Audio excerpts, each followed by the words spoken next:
It all started one day when I was messaging my friend on Discord, and I really wanted to emphasize something I was trying to tell them, so I decided I wanted to send them a screenshot of what I was trying to tell them, but it really zoomed in.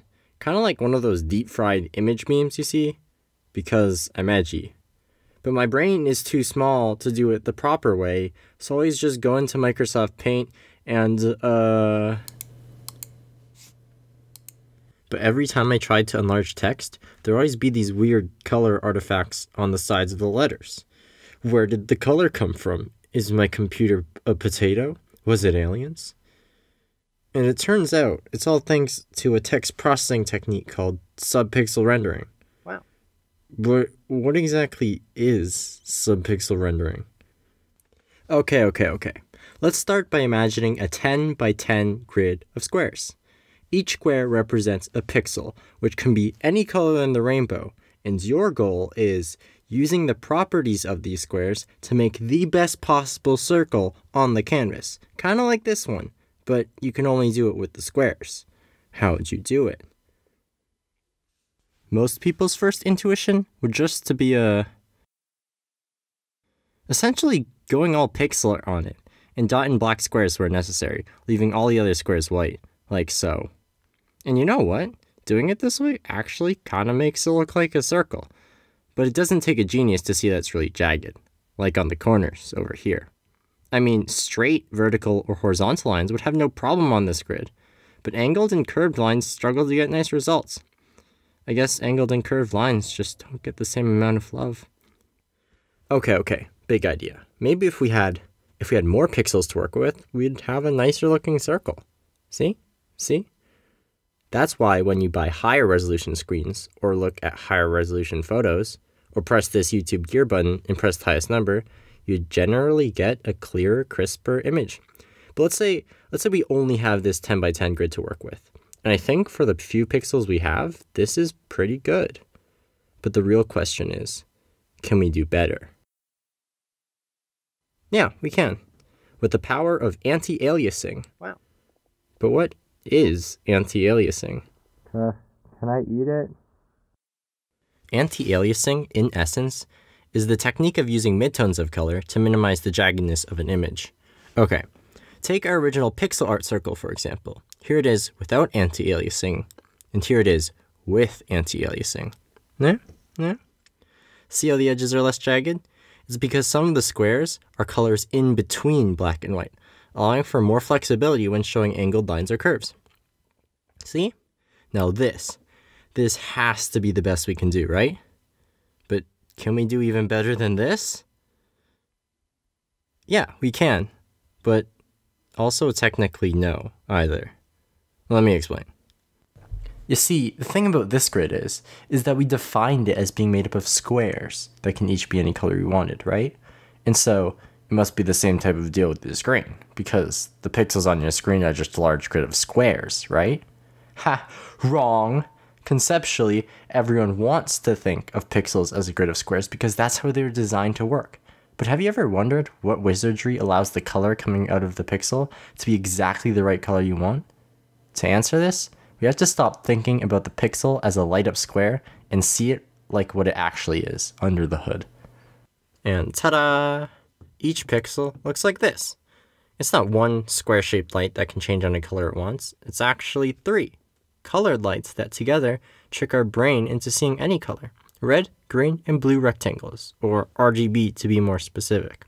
If you've ever used any color picker, like ever, you've probably seen the RGB component values that make up the color you want. See? This just means how bright you want each of the smaller component rectangles to be. Since pure white is just each component as bright as possible, the original white grid of squares actually, in actual life, if you looked really closely, would look like this. But your eyes would see it as white. And with this newfound knowledge, this is where subpixel rendering finally comes in. Wow. I'm going to do a weird job of explaining it, but the thought process is that since your eyes see a sequence of equally lit RGB lights as, in this case, white, it shouldn't matter which rectangle you start at for your eyes to perceive it as white. It could start like BRGB or GRGB, RGB, BRGB, or GRGB, GRGB, GRGB. Your eyes would still see them as white. And if we try drawing a circle using these smaller subpixel components, your eyes would still see the sequences that produce white. And boom, we essentially get 3 times more smaller screen pixel rectangle resolution bars at no extra cost. And hey, we can not only draw the circle with more accuracy this way, but we can use the previous technique of anti-aliasing on top of the subpixel rendered circle. Amazing! There are no trade-offs. Are there? Well, the biggest problems arise when we enlarge the image, larger than it was intended to be shown at. That's what was happening to me when I kept wondering where the color came from every time I enlarged the image. You see, because the computer doesn't have direct control over the subpixel components. Hey, screen, turn that subpixel down like 10%. What? No, you can't do that.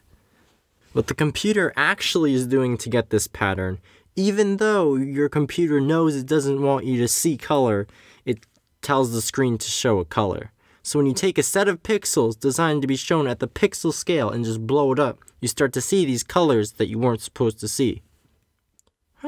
So that's why you were seeing those colors before. Well, that's pretty neat. This technology is pretty awesome, right? It must be used in games and photo processing too, right?